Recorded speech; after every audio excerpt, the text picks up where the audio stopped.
Hi everybody, and thanks to the organizer to give me the opportunity to present my research at this congress. I'm Emanuela Iacchetti. I work at Politecnico di Milano in the fields of cell mechanostransduction and tissue regeneration. Animal stem cells are very useful because they are low immunogenic cells. They are able to differentiate in several phenotypes or to maintain their stems. In the biological environment, mesenchymal stem cells live in niches that are placed in many tissues of the human body, and in particular in bone marrow and adipose tissues, where it is quite easy to harvest a good quantity of cells. Since mesenchymal stem cells are very sensitive to the physical stimuli produced by the environment, tissue engineering uses to couple these cells with scaffolds to regenerate specific tissues or to maintain for a long time the cell terminus. However, research currently uses scaffolds produced with a spatial resolution much larger than the cell size. Therefore, even in three-dimensional scaffold, cells adhere on more or less complex surfaces. Instead, our group produced three-dimensional scaffolds with a multi-photon microscopy technique, characterized by a very high spatial resolution.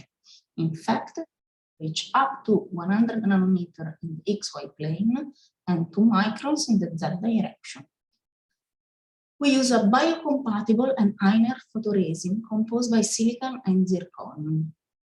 After the cross-linking, the resin is washed, leaving the polymerized three-dimensional structure on a glass coverslip. In our scaffold, the cells are able to adhere to a very thin framework, as thick as mature focal adhesion. Therefore, cells are able only to climb in.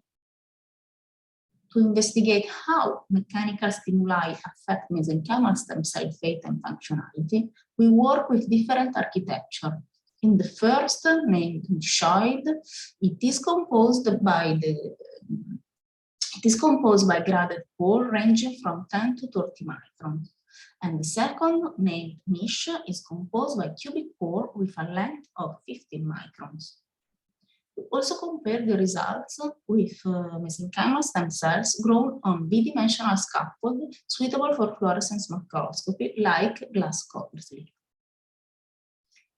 Three-dimensional scaffold, we observe that cells have a reduced capability to migrate, and the maximum effect is obtained in the niche with cubic pores. The same effect is obtained on bidimensional substrate using a drug able to destroy the actin cytoskeleton.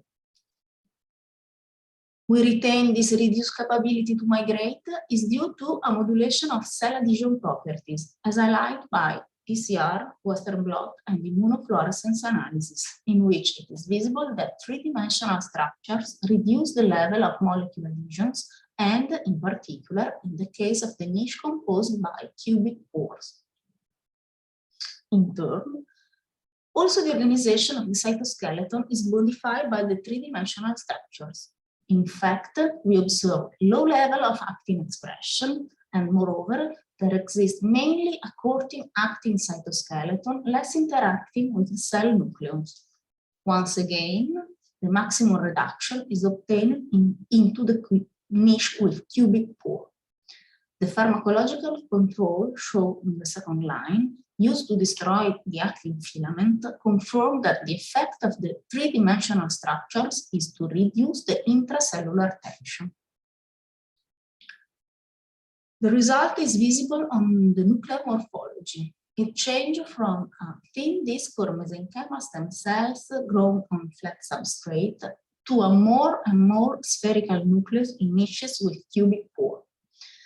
We use also a pharmacological control acting on cells, acting only on cells grown on the flat substrate. We then evaluated the euchromatin distribution. In cells grown on flat, there exist many clutches of actin genes shown by the red dot. Instead, in the three-dimensional cell culture system, the euchromatin is more homogeneously distributed, in particular into the niches with small cubic pore. Similar results were obtained comparing somatic cells with embryonic stem cells, and that's why we are now focalizing our attention on gene regulation as function of the architecture of the scaffold. We used RNA sequencing to compare the different samples. Our analysis showed that not only the cell culture dimensionality has an important role in gene expression, but also the scaffold geometry. In fact, we obtained more than 1,000 deregulated genes comparing the nichoid with flat conditions, while less than 100 comparing the niche with flat conditions. We are now investigating which are the specific pathways affected by cell culture conditions. As preliminary results, we observed that scaffold tridimensionality downregulated the activity of genes related to calcium homeostasis and cell differentiation, while it enhances pathway related to embryonic development, cell growth, morphogenesis, and tissue repair. Moreover, the architecture of the scaffold is able to trigger the activation of different genes, like for the colony stimulating factor 3, that is a gene related to inflammation response and hematopoiesis. In conclusion, our results indicate that our three-dimensional scaffolds are able to modulate the properties of adhesion and the transmission of other internal forces, as well as to significantly modify the gene activation.